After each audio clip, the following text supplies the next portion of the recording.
এই বয়সটা শোনেন কি বলে।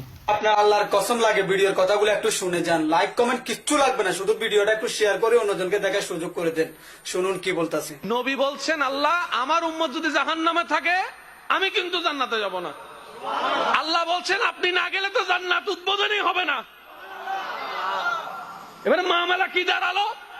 আল্লাহ পাক বলে যে আমি তাহকামুল হাকিমিন নিজেকে বলেছি, বিচার না করলেও তো জিনিসটা সুন্দর হয় না।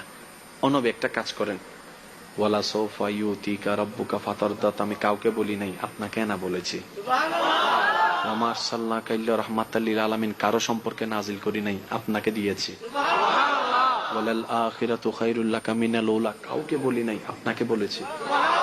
আর আমি আল্লাহ ভালো করে জানি আপনি হচ্ছেন উম্মতের দরদী নবী। আপনি নিজের জন্য কাঁদেন নাই, সন্তানের জন্য কাঁদেন নাই, পরিবারের জন্য কাঁদেন নাই, নাতির জন্য কাঁদেন নাই, যত কেঁদেছেন জীবনে সবকিছু উম্মতের জন্য। এমনকি হাসরের ময়দানে যখন সর্বপ্রথম আমাদের নবী